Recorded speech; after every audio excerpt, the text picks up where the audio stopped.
Welcome to Body by Malaika, the continuing story of a health and wellness journey.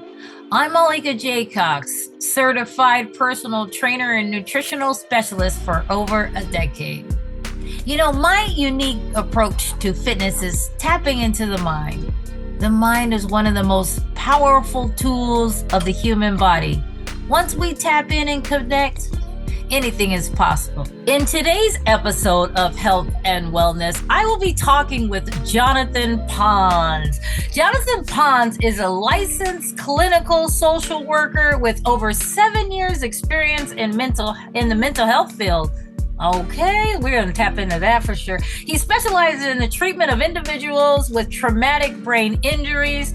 He is also a soldier in the United States Army Reserves and has proudly engaged in nearly 5 years of service to our country. He also has a YouTube channel, and that's the main focus that I want to ask you today when I introduce you, Jonathan, called Intellectual Honesty by Jonathan Pons. So welcome to the show. Welcome to the show. How are you? Hey, thank you so much for having me. I appreciate it. I'm looking forward to finding out more about your the topic. It was really fascinating to me, intellectual honesty, and like what that means to you. And you are on a YouTube channel. Is that where we can find you mainly for your views on this topic? Yes, ma'am. Intellectual Honesty by Jonathan Pons is the name of my YouTube channel. Yes. I started it about a little bit over 4 months ago. So okay. I'm still learning as I go. It's still kind of in the crawl phase, but I'm just trying to get my content out there. I like it. I mean, I was sharing before we hit the record button. I've watched a few of so on your YouTube channel, I noticed that you do like some short, I guess you would call it short videos, but this one in particular was a little bit longer, but yeah, they're short. And me personally, I have sometimes a short attention span. So the short videos really grab me. But the fact that I was able to, I watched it a few times. Your new one, is that where your new one, where it's at? I wrote it down, but you could tell me what the title is. Was about 58 minutes and very detailed, I must say. So the most recent one I uploaded was a short one.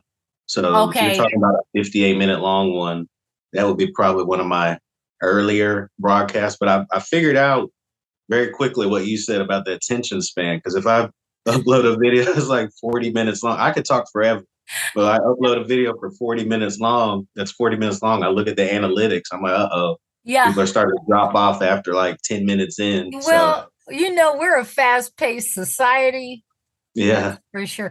But no, you're right. I did watch the quick video today as well, but there was another one, the longer one. I have it written here, but I will talk to you about that. But how did you get started in something like this? Because before I get into that, I just want to share with the audience and viewers. See, I've met Jonathan, not personally working with you one-on-one, but we work in the same facility, and I which is behavioral health and traumatic brain injuries now, right? Where we're at, or where I'm at now too, that I've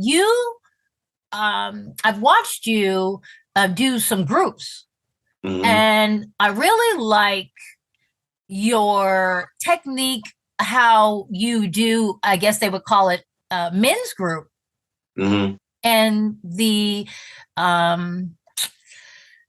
calmness that I felt personally by being there in that group, because I got a lot of energy, bro, man. I'm just go. I never would have noticed. I don't know if society can relate to me, can y'all? So yeah. So all right. So let's talk about how you're in the Army Reserves, and you have been 7 years in mental health, right? And yes, ma'am. Tell me a little bit about those two first, if you don't mind. Okay. So I went into the mental health field because I've always been a pretty observant, inquisitive, and curious person.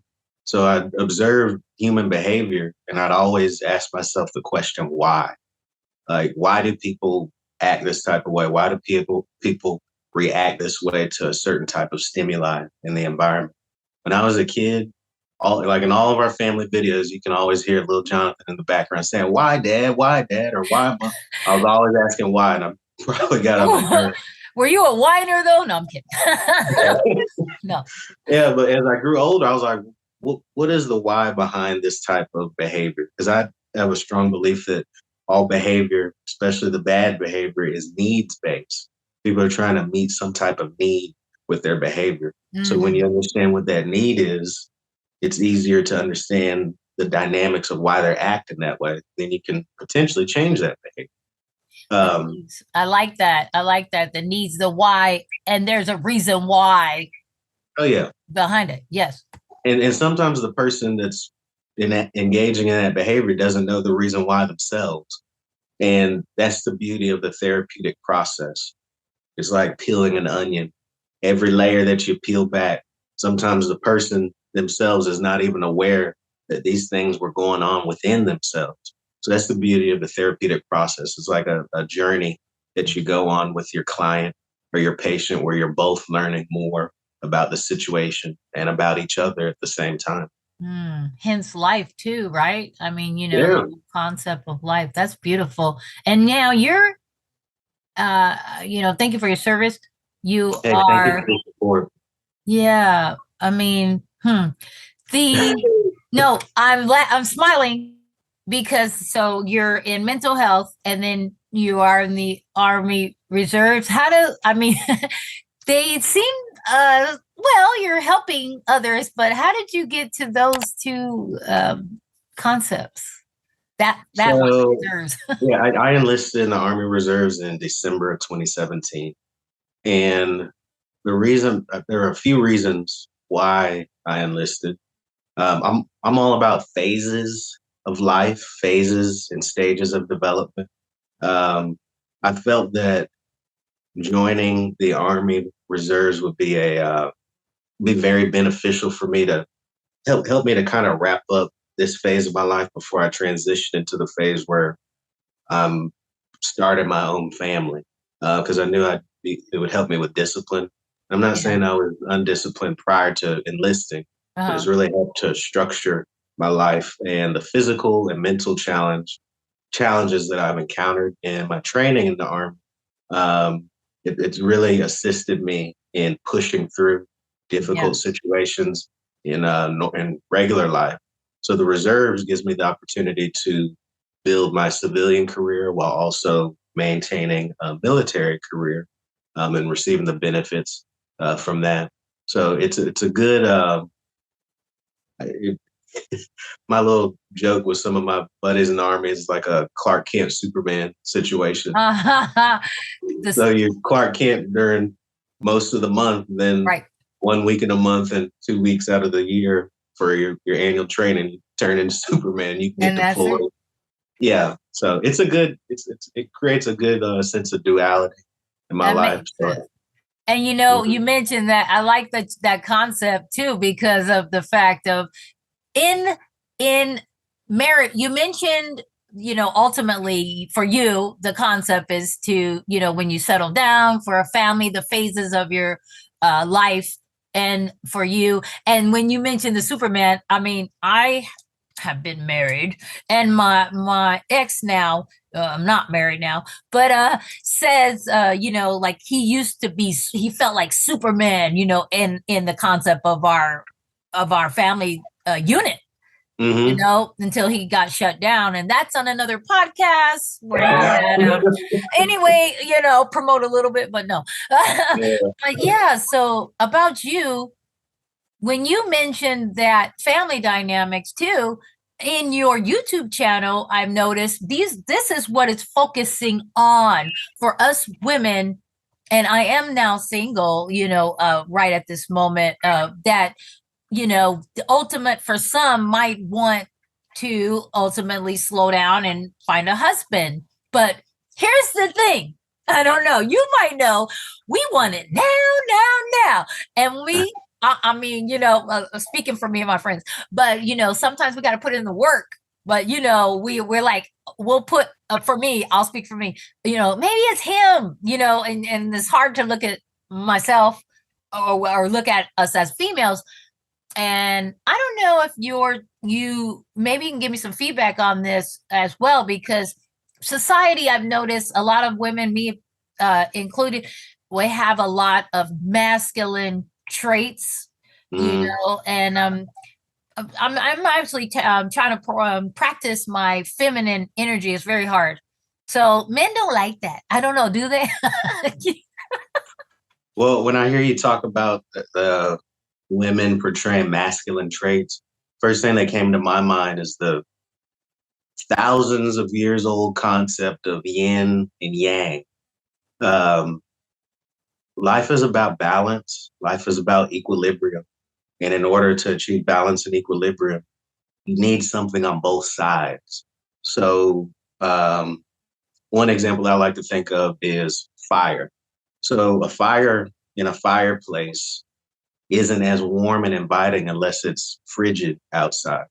If someone is stoking up a fireplace and it's 100 degrees outside, it's still a fire in a fireplace, but it's not going to give you the same effect.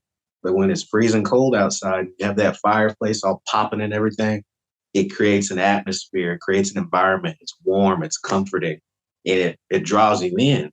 But the cold outside creates the balance. So when I think of femininity and masculinity, I the reason I started my podcast, my YouTube channel, is because on being on the dating field and hearing feedback from male friends of mine and listening to women speak and seeing a lot of women's perspectives on social media, I noticed that there were a lot of women who are getting taken out on dates and engaging, and like they don't have an issue with getting guys to take them out on dates, but as far as being viewed as wife material, it's a completely different story.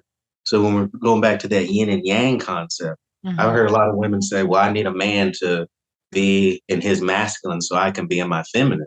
And my question would be, I'll always try to push back on narratives like that. So my question would be, well, what would you say as a lady if a man approached you and said, I need you to be in your feminine so that I as a man could be in my masculine? So if you got two people on both ends of the spectrum who are both waiting for the other side to initiate, do something first, it turns into a stalemate and like nothing is going to happen. So on my YouTube channel, what I try to do is to tell women what men in general view as wifely traits. Yes, there will be variations between each man, yes. But there's certain things such as male nature. There's certain things that in general men just like and cause a man to see one woman as wife material and another one as a potential hooker. So I don't, and I'm very blunt, and I've got a lot of pushback on it, but no, that's real.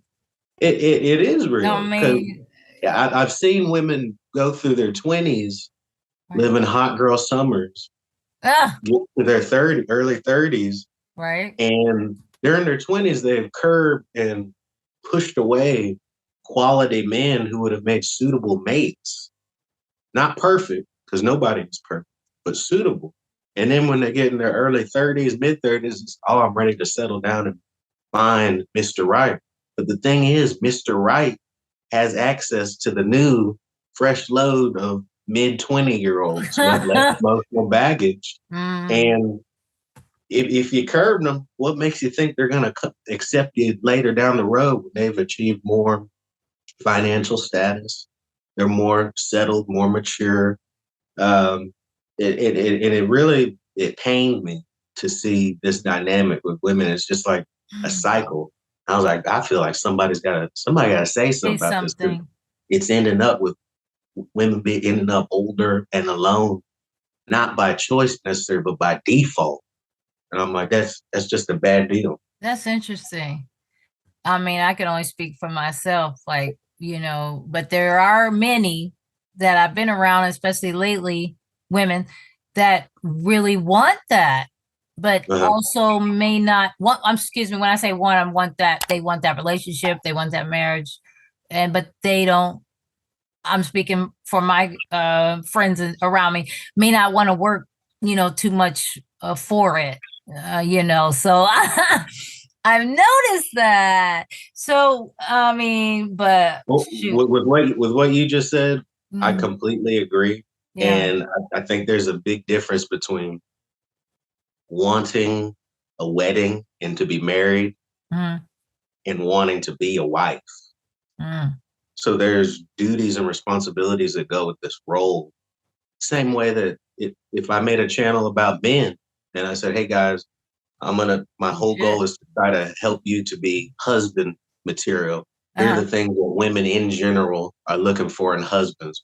Be a good protector, financial, physical, spiritual, emotional. Be a good provider, financial, physical, spiritual, emotional. Yeah. Abstain from pornography. Be in the best shape of your life. But if I made a channel like that, nobody would have an issue. But there's duties and responsibilities that go with the role Yeah. of husband. You can't just have the title without fulfilling what you're supposed to do. So I I just noticed a big trend with a lot of women, especially in my generation or modern women. It's just like they want the marriage, they want the ring on the finger. But when you Yeah. ask them, well, what would you bring to the table to a man as far as being a wife is concerned? Yeah. I am the table. Yes. I bring Hey. myself to the table. It's just like, Yeah, I know. you, Uh, keep doing what you're doing. I mean, you're gonna have some pushback, and I mean, but it is what it is as part of it. And I liked. Okay, there's few things that I liked. I will say when you mentioned, I'm gonna read one of the statistics that you were doing, which was really interesting too. But I want to say, when on your channel, and you say this a few times, if you have an issue or, like if you don't like kind of some things you're saying, give me your point of view. And Mhm. just don't kind of, well, I didn't like this when Jonathan says blah, blah, blah. What I would suggest, I like that concept, for us to give the feedback, maybe something in the comments. You mentioned that. Mhm. So I thought that was really helpful because, I mean, sometimes we do say we just want to kind of, I don't like it.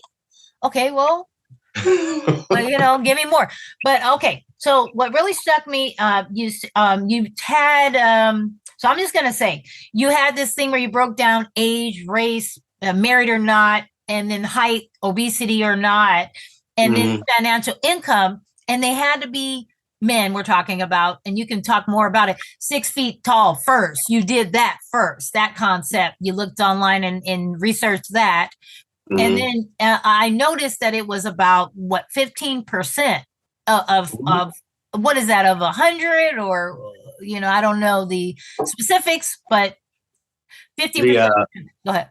Yeah, it was 15 around 15% of the American male population Okay. is 6 foot or above. Yes, but it, and then what was really interesting after that? Okay, well, let's just put another spin on it, and obviously, women don't want the married men, so that was out. I remember you put that, said let's delete that part, and the other one was what was it that you said? Oh, age, I believe, and this is Mhm. what was made me giggle out loud. So even though we did the old age, some of them, in your words, they may be old as Methuselah. I had to Google that. Hey, Okay, I'm just trying to be real because in the Bible, correct? Is the that age what? range on that measurement tool that I was using was 18 to 85. Hey, So are we going to act like the guys who are in their 70s and 80s are as mean, viable as of a candidate as a right. guy that's 35? I mean, that cracked me up, in the beginning of time in the Bible. Yeah, so I thought that was really interesting. But you can tell me about that a little bit as well. And then the last one was the unmarried and childish women, are the most happiest. And but actually, it was on the contrary. But we can get to that after we deal with the statistics part. All right, let's go.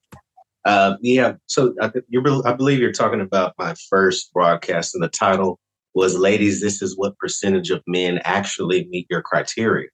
So one of my friends a while back sent me a link to this thing called, and this is a fairly triggering title. It's called the Female Delusion Calculator. So it pulls from statistics from the Bureau of Labor and Statistics and the National Center for Health Sciences. So basically, you custom make your man based on certain criteria, based on age, marital status, race, height, um, obesity based on BMI, and annual income. So you can use the gauges to create your man in there, and then you press calculate, and it tells you what percentage of men in America meet that criteria. That's fascinating. And then at the bottom, it gives you a little bag score, 1 out of 5. The more bags you have, it says the more delusional you are. Uh-huh. So if you get like 5 bags, it says that you're a future cat lady. Oh no. So and these are statistics. Regardless of what anyone thinks or not, this truth is still there. This absolute truth of what is actually on the market is still there. Doesn't matter how much you want, whatever you want, reality, the market is static. It's staying that way. So what I did was I started off with 6 foot tall, and he has to that's it. He could be any age, make any income. He could be doing fries at McDonald's. All we're looking for is 6 foot tall. And that's 15% of men. So automatically the vast majority is not good enough. Then I added on single, because ladies definitely wouldn't want to be messing with a married man.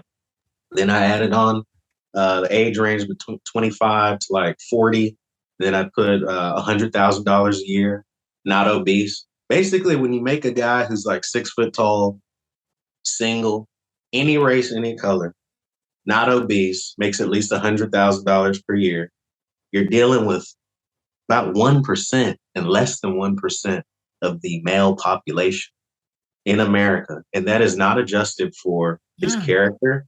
That's not adjusted for whether you guys have compatible religious views, whether you have compatible political views, right, whether or not he is physically abusive, whether he's verbally abusive, whether he smacks his teeth when he chews. We might have some. Yeah. So the more criteria that you add, the smaller your selection pool is. So my goal with that broadcast was to assist ladies in seeing how unrealistic some of the expectations are. Yeah. Because some guys who would be viewed as bums are statistically rare. Because then I put in, let's say a guy is 5'6", not obese. No, 5'6", obese based on BMI. He can be obese. Makes $60,000 a year, and still it was like, I think it was like 14%. It was something small. So it's like those aren't very. If you were going on a blind date and she was like, "Yeah, sis, he's 5'6", he got a dad bod, and he makes $60,000 a year," it wouldn't be like, "Oh, like come on, let's go." I mean, sometimes some women may like petite men, but the majority. I mean, I hate to sound superficial, but we do. I mean, I like them tall, but anyway. But I don't think there's anything wrong with wanting that. I just want people to know what is actually like. What is your percentage of chance? What's the chance of finding what you want? Because there's certain biological reasons. Yeah, because I'm not going to shame women for wanting what they want, right? And men shouldn't be shamed for wanting what we want. So there's certain biological foundations behind what we are physically attracted to.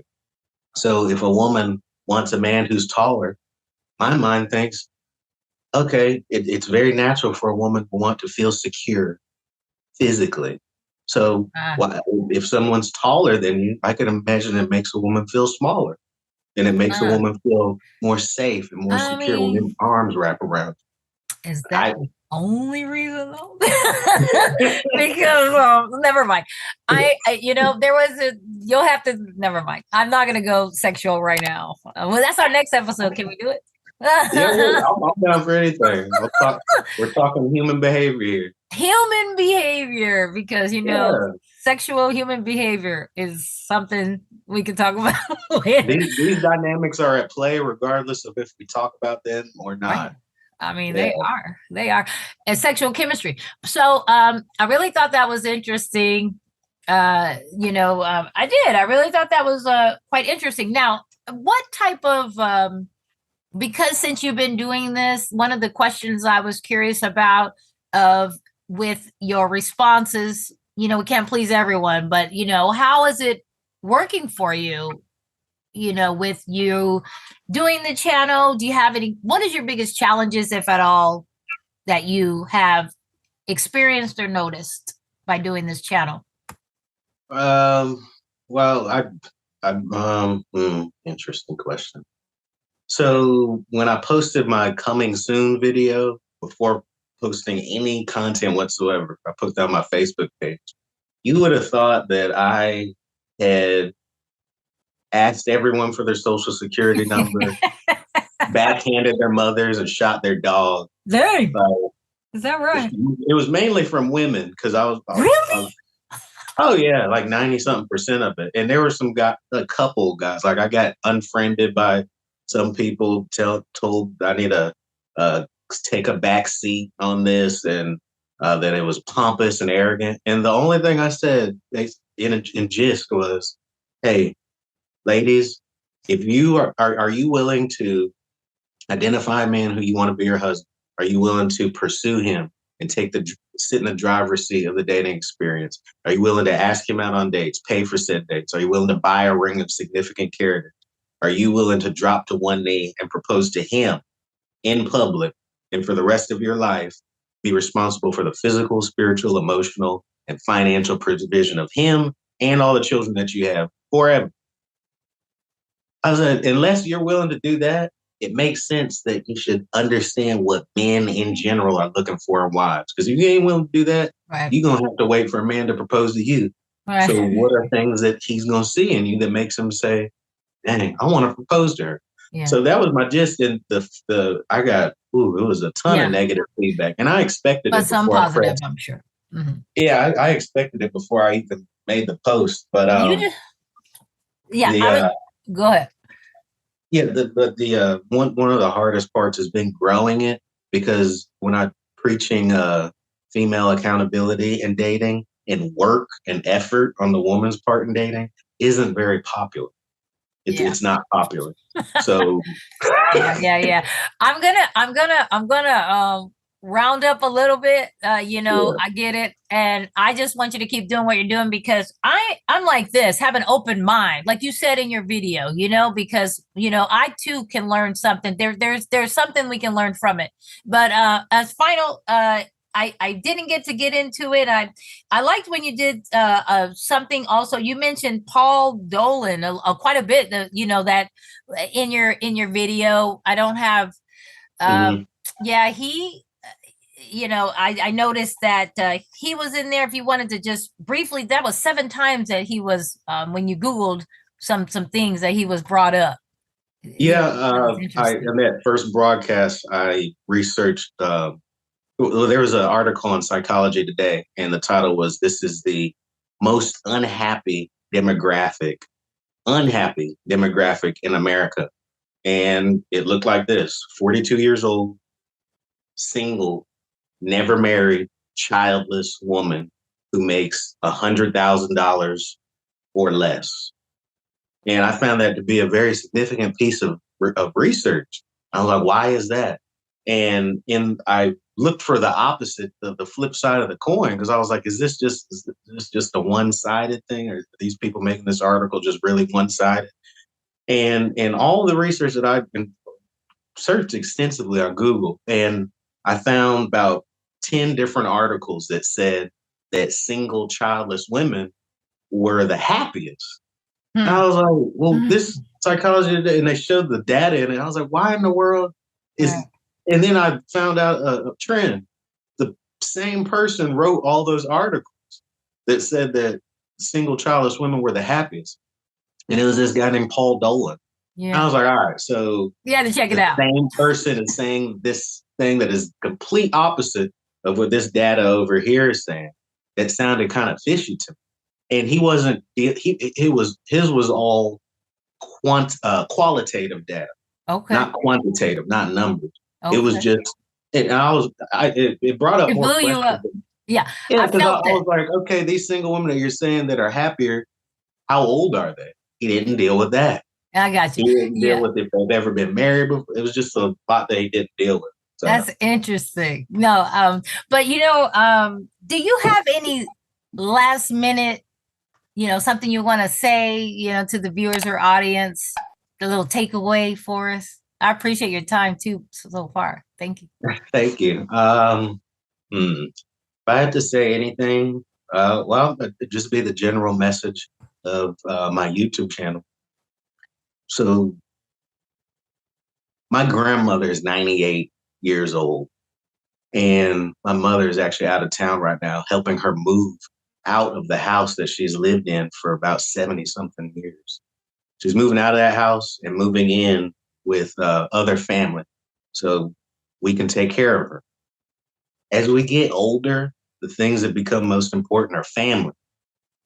The nuclear family is really, really, really, really important. So as you're in your late teens, 20s, and early 30s, thinking about future and thinking about family, it a lot with our society and with how prevalent social media is, it's not something that's at the forefront of our thoughts. But in the same way that we plan for retirement financially, we need a plan for life as far as who's our safety net going to be. Every single person that helps my grandmother came as a result of her having a family. She had children, and those children had children. And nobody asks her, what was your career like? What job did you have? The most important moments are family. My father passed away in February 2021. And in the last year or so of his life, I remember I always ask him deep questions. I'd ask him a question. I said, Dad, what's really important to you right now? And he said, time. Time. I was like, what do you mean? He said, time with family members. Like he just, no financial accomplishments, nothing. None of that stuff mattered. Family is what was so important. So my whole message and premise is that when you have the most leverage on the dating field, as far as beauty and fertility is concerned, that's when it's the time to focus on trying to acquire a husband. And how you get that? Through acquire a family. How do you get that? Through having a husband. So you're not going to propose to him. He's going to propose to you. So what are the traits that a man's going to be looking for in general? So I'm trying to reverse engineer the nuclear family, essentially. So just go to my channel, Intellectual Honesty by Jonathan Pons, and just listen with an open heart. And like I said, if you disagree, put in the comments, but with your disagreement, couple it with an alternate solution, because we're solution-focused problem solvers around here. I appreciate you. Thank you so much. Let's enjoy this beautiful weather today. Like in Oklahoma, it's beautiful. Yeah, got to before it turns frigid out there. Ooh, Well, thank you so much. I appreciate it. Hold that thought. Thank you for joining me in this week's episode of Health and Wellness with Jonathan Pons. Remember, you can check out my Facebook page at Body by Malaika for more information on how to stay fit and healthy. I'm Malaika J. Cox, striving to live a more balanced lifestyle. And as my father used to say, to help bring good into the world. Discover wellness. See you next time.